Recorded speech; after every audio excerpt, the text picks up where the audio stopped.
What if everything we think we know about black holes is wrong? Across the universe, hidden behind curtains of gravity and starlight, may exist objects so strange they rewrite the rules of space-time itself. They mimic black holes, imitate their shadows, and bend light like cosmic magicians. Yet at their core lies not a singularity, but something far more exotic and far more important to the future of physics. Welcome to the world of Gravastars. They could solve the biggest paradoxes in astrophysics, challenge Einstein, and reveal a new layer of reality woven into the fabric of the cosmos. For more than a century, black holes have dominated the imagination of astrophysics. These regions of extreme gravity, predicted by Albert Einstein's general theory of relativity, are supposed to crush matter into a singularity, a point of infinite density where the known laws of physics simply stop working. That idea has always carried a hidden discomfort. How can a universe built on mathematical consistency tolerate a place where its own rules implode? This tension is not just philosophical, it is practical. If singularities are real, they mark a limit beyond which current theories cannot go. They are like blank sections on a cosmic map, labeled with a warning that reads, "Do not enter. Physics ends here." For decades, scientists accepted this as an unavoidable consequence of extreme gravity. Yet a few kept asking a simple question: is there another option? What if the collapse of a massive star did not end in a singularity at all? What if space-time itself resisted that final step? In the early years of the 21st century, astrophysicists Pavel Mazur and Emil Motola proposed an answer that sounded almost like science fiction, yet came from serious theoretical work. They imagined a new kind of compact object, something that could mimic the external gravitational field of a black hole while completely changing what happens inside. They called it a gravitational vacuum star, or more memorably, a Gravastar. The name suggests what makes it special. Instead of a singular point of infinite density at the core, the interior is filled with a peculiar state of space-time that behaves more like a vacuum with pressure than ordinary matter. In this picture, the star does not simply fall endlessly inward. At some extreme density, gravity is no longer the only player. Quantum effects, usually negligible on large scales, begin to fight back. Why did anyone feel the need to challenge such a successful idea as the black hole? The answer begins with the singularity problem. A singularity is not just a very dense region. It is a point where the equations of general relativity produce infinities. In physics, infinities are not usually signs of deep truth. They are signs that a theory has been pushed beyond its domain of validity. Now consider what happens when information is thrown into a black hole. According to classical general relativity, anything that crosses the event horizon, the boundary beyond which no signal can escape, is gone forever. That seems harmless until quantum mechanics enters the story. Quantum theory insists that information about physical states cannot simply vanish. When Stephen Hawking showed that black holes should radiate energy and eventually evaporate, he set up a paradox. If a black hole disappears completely, but its interior information never comes back out, the fundamental rules of quantum mechanics appear to be broken. This is the information paradox. What if the boundary was not a one-way, no-return surface at all? In the Gravastar picture, there is no event horizon in the strict sense. Instead, there is an ultra-thin shell of matter separating two very different regions of space-time. Outside, the gravitational field looks almost identical to that of a black hole of the same mass. Inside, however, the geometry is more like a patch of dark energy, a vacuum state with negative pressure that resists further collapse. This change has profound consequences.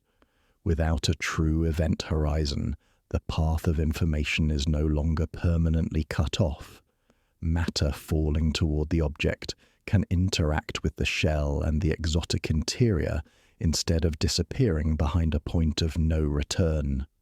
From far away, the object behaves so much like a black hole that it would be easy to mistake one for the other. Yet from the standpoint of fundamental theory, the difference is enormous. There is no singularity. There is no place where the equations must be abandoned. Can space-time itself behave like a material with unusual properties? That idea might sound abstract, but it follows naturally from the search for quantum gravity, the long-term effort to reconcile general relativity with quantum mechanics. In many proposed frameworks, space-time is not an infinitely smooth stage. At extremely small scales, it may have discrete structure or support different quantum states, much like a physical medium can shift between solid, liquid, and gas. In the Gravastar model, the core is sometimes described as a kind of Bose-Einstein condensate of space-time. In laboratory physics, a Bose-Einstein condensate is a state where many particles occupy the same quantum state and act coherently as a single entity. Translating this idea to gravity, Mazur and Mottola envisioned a region where the quantum fields underpinning space-time lock into a special configuration. That configuration generates a repulsive pressure, counterbalancing gravity just before a singularity would form. Instead of permitting an infinite collapse, the universe changes phase. What connects Gravastars to dark energy, the mysterious driver of the accelerating expansion of the universe? Dark energy is often modeled as a form of vacuum energy with negative pressure. It does not clump like ordinary matter, yet it shapes the fate of the cosmos on the largest scales. The interior of a Gravastar is constructed using a similar mathematical description. It is as if a small pocket of dark energy has been trapped inside the collapsed star, sealed in by the surrounding shell. This is why Gravastars are sometimes referred to as dark energy stars. The label emphasizes that their core is not made of familiar particles, but of a vacuum state that exerts outward pressure. That pressure stabilizes the object and prevents the formation of a singularity. In effect, the universe uses one of its own most enigmatic ingredients to avoid tearing its laws apart. The collapse stops, not because gravity becomes weak, but because the quantum structure of the vacuum refuses to be compressed beyond a certain point. Why did this idea cause such a stir? Because if Gravastars exist, then the standard story of black holes might only be an approximation. On the outside, a distant observer would see something almost indistinguishable from a black hole. Intense gravity, light bent into arcs, matter swirling in an accretion disk and heating to enormous temperatures. Yet underneath that familiar appearance, the interior would obey a completely different script. There would be no singularity, no true event horizon, and no permanent destruction of information. Such a possibility forces astrophysicists to reopen questions they thought were settled. What exactly happens at the threshold of gravitational collapse? How does quantum gravity modify the structure of space-time near extremely dense objects? Are the compact objects at the centers of galaxies really black holes, or could at least some of them be Gravastars or related alternatives? These questions are not a rejection of general relativity, but a recognition that, at its extremes, relativity likely needs a quantum partner. Gravastars offer one of the cleanest mathematical laboratories for exploring that partnership. Where does this leave the story? Gravastars sit at the crossroads of several of the deepest puzzles in physics. They touch the singularity problem, the information paradox, the nature of dark energy, and the quantum structure of space-time. They are theoretical, not yet confirmed by observation, but they provide a structured alternative that avoids the most troubling features of black holes while preserving their observable gravitational influence. In the chapters that follow, the focus will shift from why gravastars were proposed to how they are built in theory and how they might reveal themselves in practice. Their internal anatomy, their subtle differences from black holes, the challenges of detecting them, and the broader implications for cosmology all grow from the foundations laid here. If black holes are the familiar shadows on the cosmic wall, gravastars invite the unsettling question that will guide the rest of this journey. What if those shadows are not what they seem at all? The key shift is to stop treating space-time as merely a passive stage. In the Gravastar model, space-time can exist in different energy states, the same way water can exist as ice, liquid, or vapor. Under normal conditions, the vacuum is in a familiar low-energy state. But when a star collapses, the density and curvature become so intense that another phase becomes energetically favored. The interior region flips into a high-energy vacuum dominated by negative pressure, while the outer region remains in the usual low-energy vacuum. The boundary between these two phases is where the gravastar's visible structure lives. What does it really mean to say that the core behaves like a Bose-Einstein condensate of space-time? In laboratory physics, a Bose-Einstein condensate forms when a collection of bosonic particles is cooled and confined so that a large fraction occupies the lowest possible quantum state. They then move in lockstep, acting more like a single macroscopic wave than a gas of independent particles. The exact construction in a gravastar is different because the condensate is not made of atoms, but of the fields that define the gravitational vacuum. In many formulations, the interior is modeled with an equation of state similar to that of dark energy.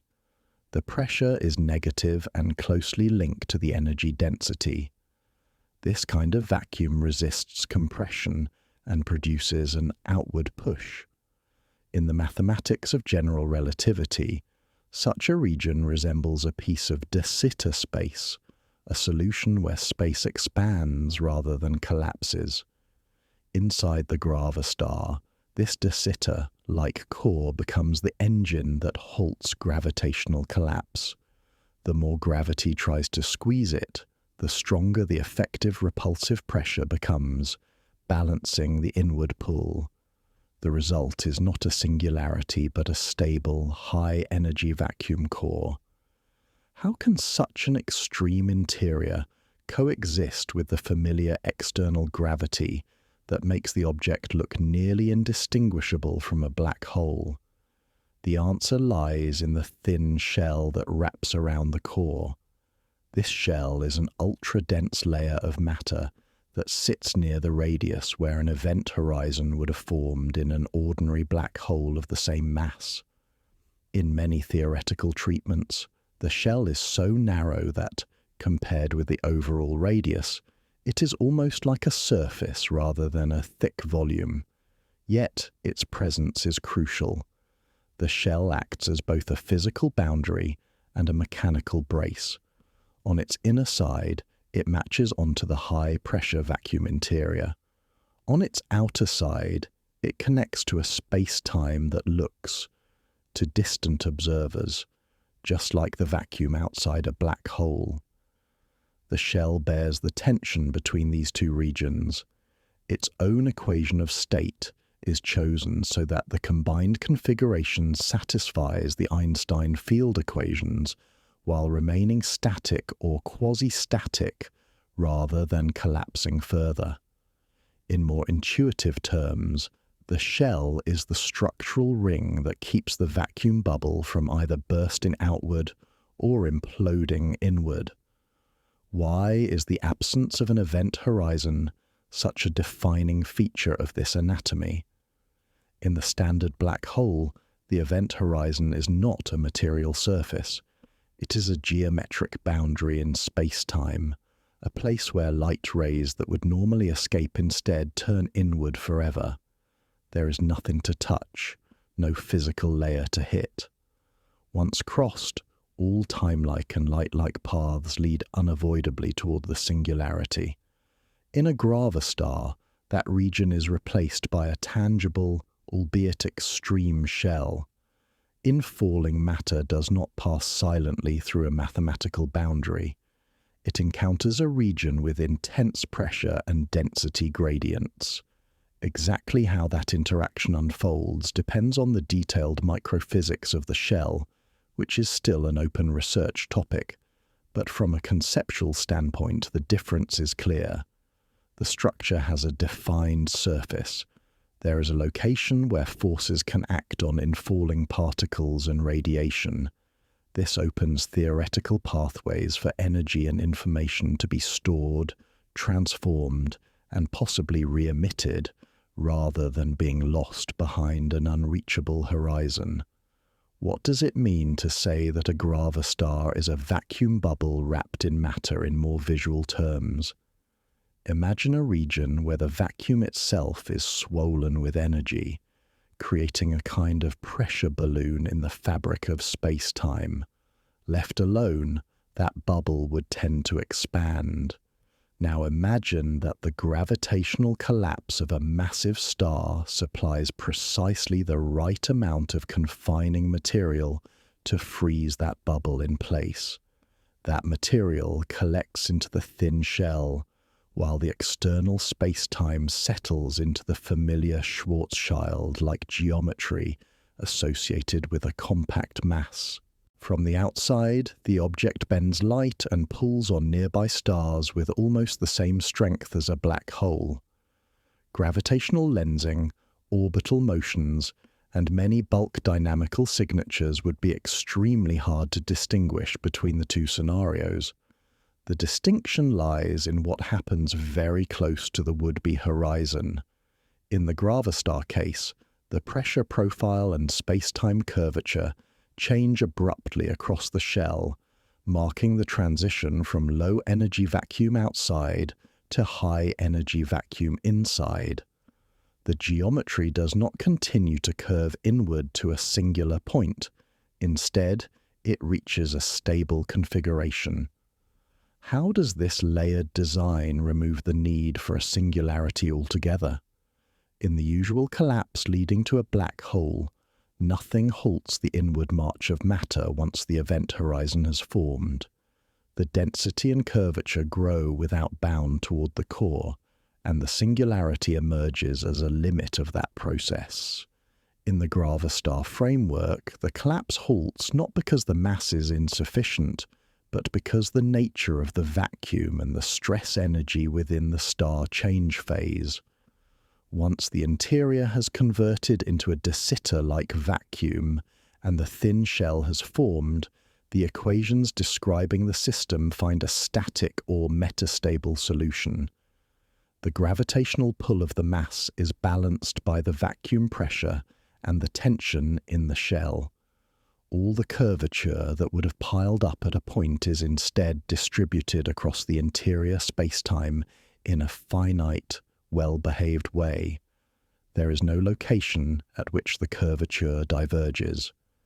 That absence is what makes gravastars so appealing as a way to preserve the mathematical consistency of general relativity when combined with a quantum-aware picture of the vacuum.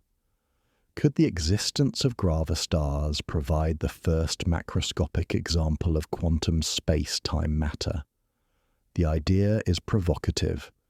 In condensed matter physics, exotic states such as superconductors and superfluids show how collective quantum behavior can manifest on large scales.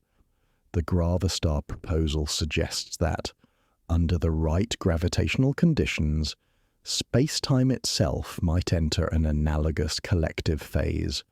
The core would then stand as a vast astrophysical condensate, with properties that no arrangement of normal particles could mimic. If such objects exist in the universe, they would not only solve long-standing theoretical paradoxes, but also offer an entirely new class of astrophysical laboratory. Their internal structure would encode information about how quantum gravity operates at densities far beyond those accessible on Earth. The thin shell and its surface-like behavior would provide a boundary where classical general relativity, quantum field theory, and thermodynamics all meet. How does this internal anatomy connect to what astronomers might actually see? And how does it set the stage for comparing gravastars with black holes in practice? The presence of a physical surface instead of an event horizon implies that infalling matter could strike the shell, heat it, and potentially produce emission signatures different from those expected near a true horizon. The properties of the core and shell might also subtly modify the way gravitational waves are generated when two such objects merge, leaving faint but detectable echoes in the signals recorded by future observatories. A traditional black hole begins when a massive star collapses past the point where any pressure can support it. General relativity predicts that, for sufficient mass, no stable radius exists. An event horizon forms, a boundary from which light can never return, and inside that horizon the matter is inevitably driven toward a singularity. The Gravastar narrative accepts nearly all of this external story, but rewrites the last act. Before the singularity can form, a phase transition in the vacuum creates a de-Sitter-like core, and a thin shell replaces the horizon with a true surface. Beyond that shell, the external geometry remains almost identical to that of a black hole with the same mass. Why does the presence or absence of a surface matter so much if gravity outside looks almost identical? The difference lies in the fate of anything that comes too close. For a black hole, the event horizon is a one-way light trap. Once crossed, all paths lead inward. No signal, no matter how energetic, can climb back out. There is no physical layer, no material to strike, just a region of space-time where the light cones tilt entirely toward the singularity. To an outside observer, infalling matter seems to slow and fade at the horizon, but this is a visual illusion caused by gravitational time dilation. In its own proper time, the matter crosses the horizon and is lost to the external universe. A gravastar replaces this abstract boundary with a concrete shell. There is a location in radius where pressure, density, and microscopic structure spike. An infalling particle does not slide past a mathematical gate, but collides with or is absorbed by a physical layer. That layer can, in principle, heat up, respond, and radiate. The consequences ripple outward. Instead of an absolute no-return zone, there is a region where information might be stored or slowly re-emitted. From a theoretical standpoint, this removes the strict event horizon that underpins the standard version of the information paradox. The cost is that one must accept a shell with highly exotic properties and an interior vacuum unlike anything yet observed. What really waits at the center, at the place no telescope can see directly? In the black hole model, the answer is a singularity, a point where density and curvature become infinite.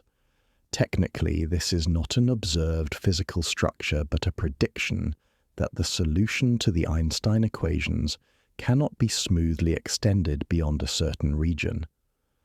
Most theorists interpret this as a sign that general relativity, applied alone, has reached its limit. Quantum gravity would be expected to modify or remove this infinite core, but in the standard picture that modification is left unspecified. In the Gravastar scheme, there is no singularity at all. The interior is occupied by a vacuum-dominated core with negative pressure. Its equation of state, similar to that used for dark energy, prevents unlimited compression.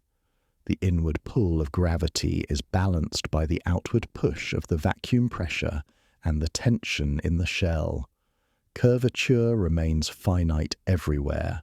The center is not a point of breakdown, but a region of unusual but mathematically regular space-time. The trade-off is clear. The black hole story is geometrically simpler, but leaves the deepest region to an unknown quantum theory. The Gravastar story is more elaborate, but avoids any region where the classical theory demands infinite quantities. Can information really disappear from the universe, or must it be hidden in ways that are hard to decode but never truly destroyed? For black holes, this question is central. When Stephen Hawking calculated that black holes radiate with a thermal spectrum, it suggested that, over immense timescales, they evaporate completely. If the radiation carries no imprint of the detailed quantum state of what fell in, then information appears to be lost, contradicting one of the core expectations of quantum theory. Various resolutions have been proposed, from subtle correlations in the radiation to ideas like firewalls or quantum extremal surfaces, but no single answer has gained universal acceptance. The Gravastar offers a different angle. With no true event horizon and no singularity, there is no region that is forever causally disconnected from the outside universe. Information could be stored in the shell or in the quantum state of the interior vacuum and leak back over extremely long times. The details are still speculative, but the basic architecture removes the sharp conflict. Nothing is compelled to cross a one-way boundary beyond which the equations of quantum field theory no longer apply. Rather than scrambling information at an unreachable horizon, the Gravastar stores it in a complex but, in principle, accessible structure. Does the gravitational pull of a Gravastar feel any kinder than that of a black hole? In most respects, no. For an object of a given mass and radius close to the would-be horizon, the gravitational field equations enforce that the exterior spacetime looks almost the same. Light will still bend dramatically around the Gravastar. Time will still slow near its surface. Orbits will still precess and spiral inward. To most astronomical tests that operate far from the shell, the two objects are deliberately made nearly indistinguishable. The difference appears only in the last stages of infall. For a black hole, once a particle crosses the event horizon, its escape velocity exceeds the speed of light. No classical trajectory leads back out. In a Gravastar, there is no such sealed region. The gravitational well is extremely deep, but in theory, a sufficiently energetic particle or quantum process could allow energy and information to migrate outward from the shell or interior on long timescales. The effective escape routes may be narrow and faint, yet they exist. That distinction, subtle in observation, is enormous in theory.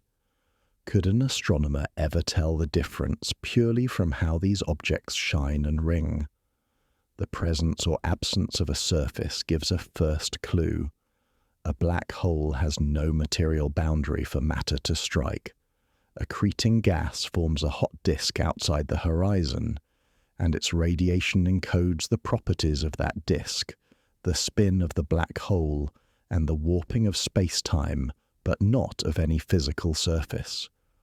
Once gas crosses the inner edge, it vanishes from direct view.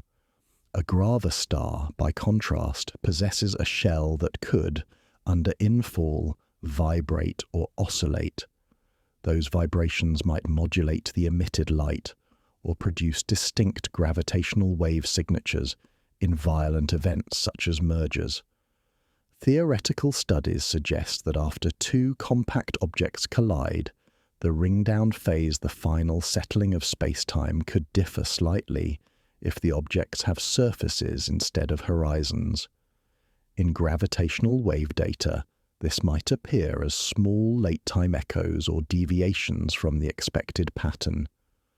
Current detectors are only on the threshold of that precision, but the idea provides a target for next-generation observatories.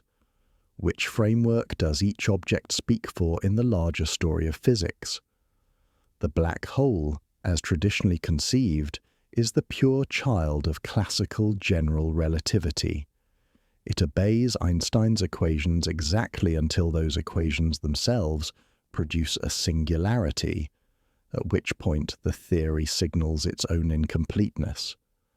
Quantum mechanics is layered on top to describe Hawking radiation, but the geometry is still taken from the classical solution. The Gravastar is explicitly built to align with expectations from quantum gravity. It assumes that extreme curvature triggers a change in the vacuum state, that space-time can adopt a condensate-like phase, and that singularities are forbidden. In that sense, it incorporates quantum principles at a structural level rather than as a later correction. If observations were ever to favor Gravastar-like objects, it would be strong evidence that quantum effects shape astrophysical gravity more directly than previously thought.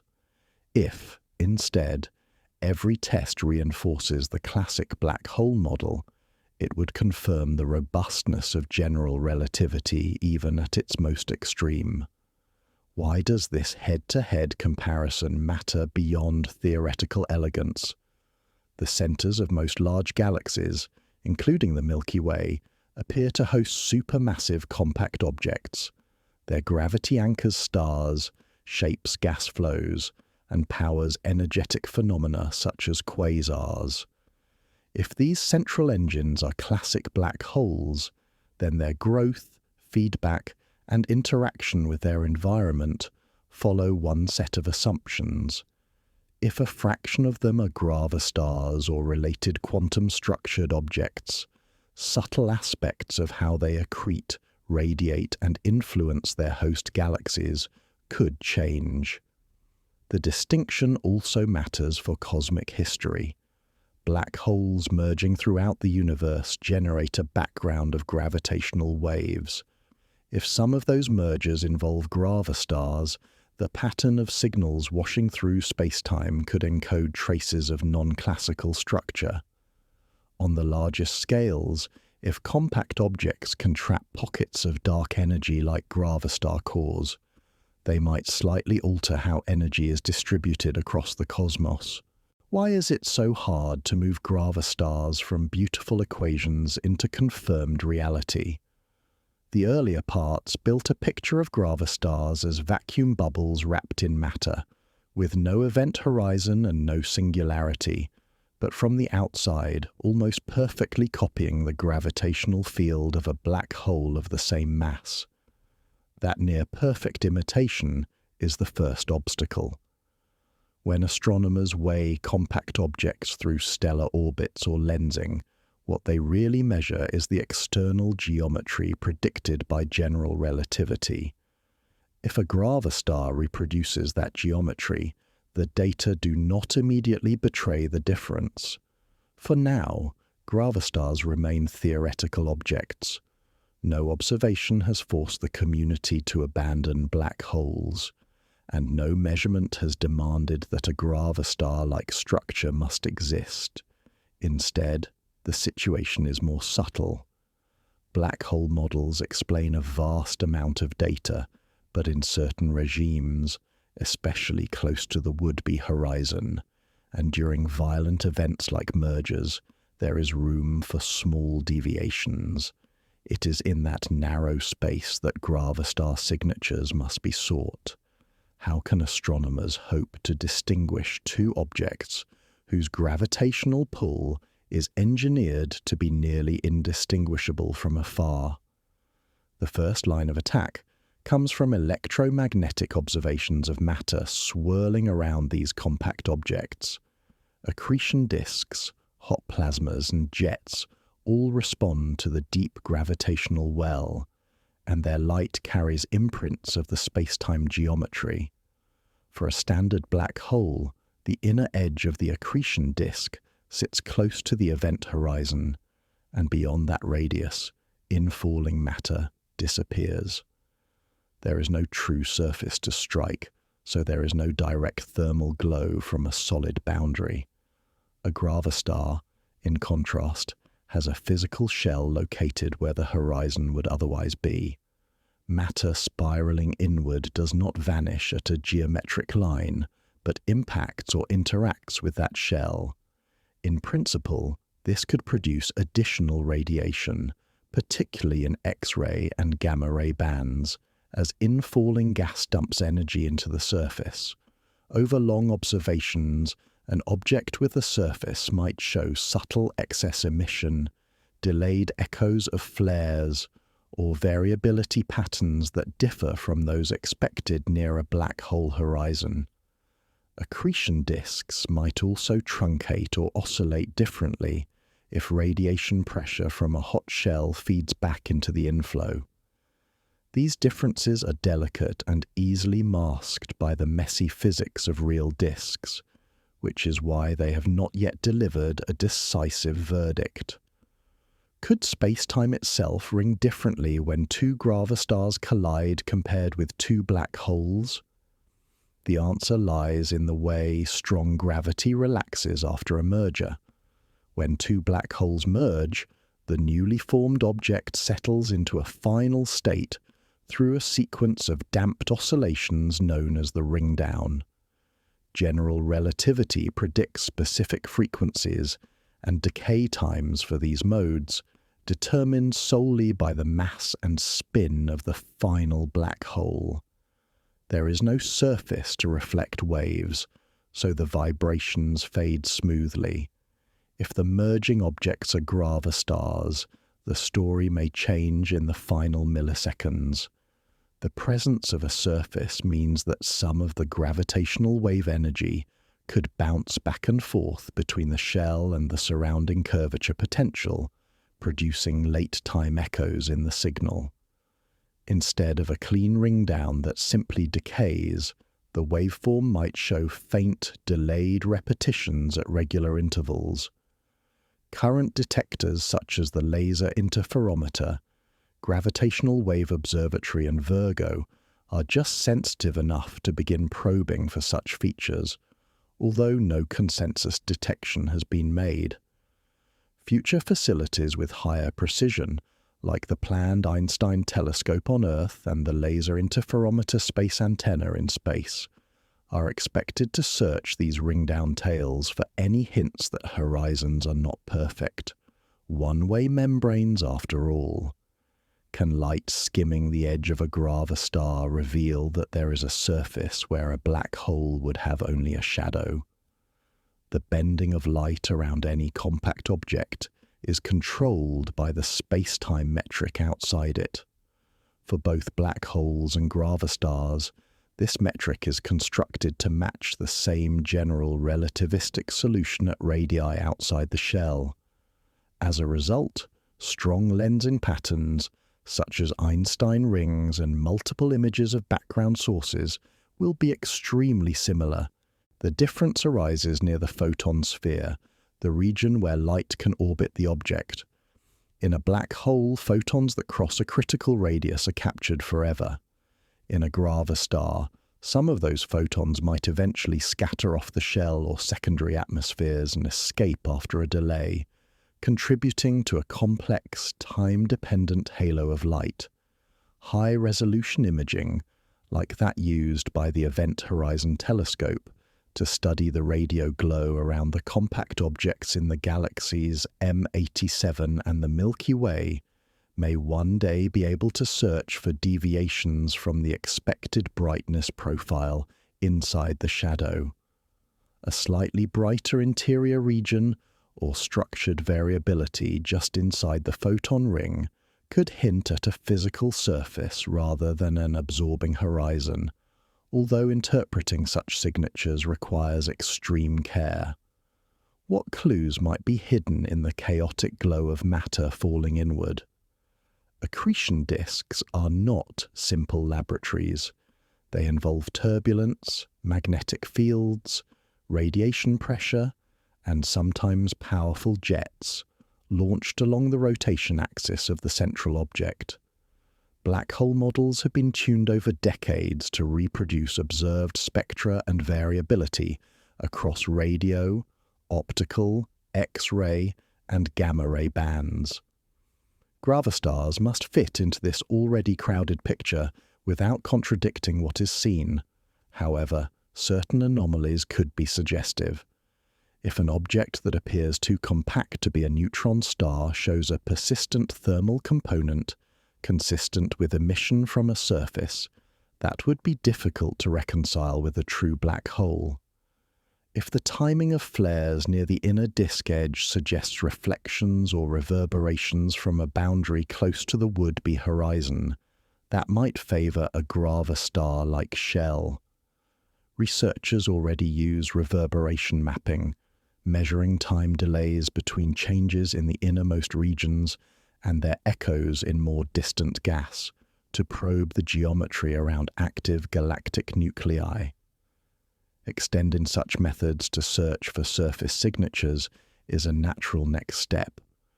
What if the best way to find a Gravastar is not to look for it directly, but to look for systems where black hole models quietly fail? In practice, much of modern astrophysics involves fitting observations to theoretical templates. When compact objects are tracked, their masses and spins are inferred by assuming they are black holes and applying general relativity. If some sources consistently resist such fits, demanding unusual spins, masses, or emission properties, they may represent cases where the underlying assumption is wrong. In that sense, the Gravastar hypothesis becomes a lens for re-examining archived data. Gravitational wave events with odd ring-down behavior, X-ray binaries whose luminosities do not quite match standard accretion theory, or galactic centers where the inferred compactness strains the limits allowed by neutron stars could all become candidates. A single convincing misfit, robust against all conventional explanations, would be enough to push Gravastars from speculative to compelling. Which instruments are most likely to decide this quiet competition between black holes and Gravastars?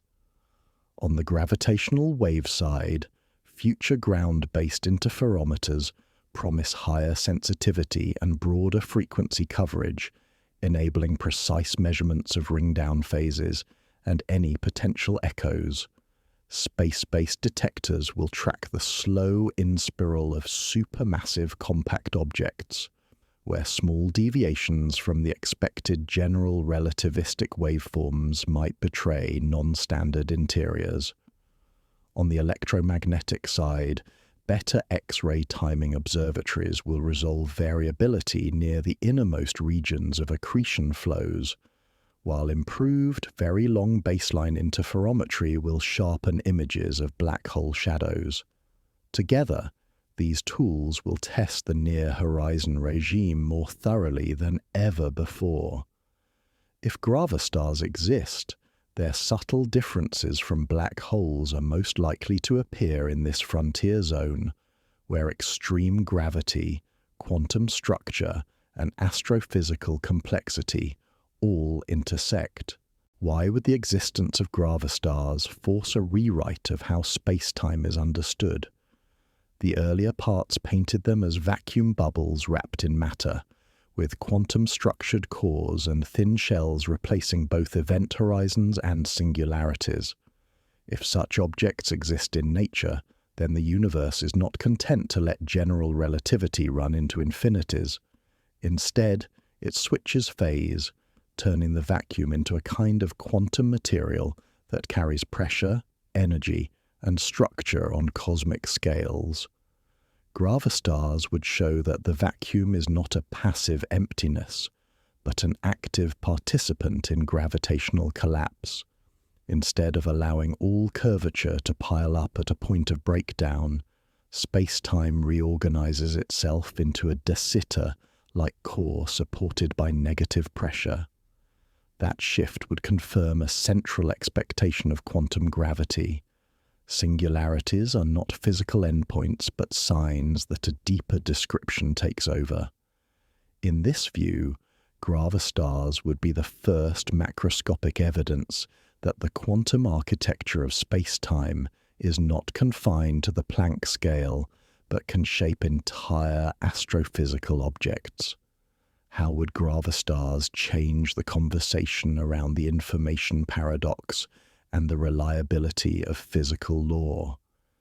In the standard black hole story, information that crosses the event horizon seems to be lost, especially once Hawking radiation causes the hole to evaporate. This undermines the idea that quantum evolution is fundamentally reversible and that the universe never discards information, only hides or scrambles it. By removing the true event horizon and the singularity, gravastars offer a different narrative. Information falling inward encounters a physical shell and a quantum vacuum interior, rather than an unreachable region where known equations fail. The details of how that information is stored, transformed, and possibly re-emitted would depend on the microphysics of the shell and core, but nothing in the geometry demands absolute loss. That restores a sense of global consistency to the laws of physics. Quantum mechanics remains intact, general relativity remains valid everywhere in its domain, and the transition between them is handled by a change in the state of the vacuum rather than a tear in the fabric of theory. What happens to our picture of galaxy formation and evolution if the engines in their centers are gravastars rather than classic black holes? In the current paradigm, supermassive black holes sit at the hearts of galaxies, their gravity binding stars and gas, while their accretion and jets regulate star formation over millions of years. The feedback from these central objects shapes the structure of galactic halos and the distribution of matter on large scales. If some or all of those central objects are gravastars, the broad strokes of that story may remain, but the details could shift. A gravastar with a surface and quantum core might process infalling matter differently, altering how efficiently it converts gravitational energy into radiation and outflows.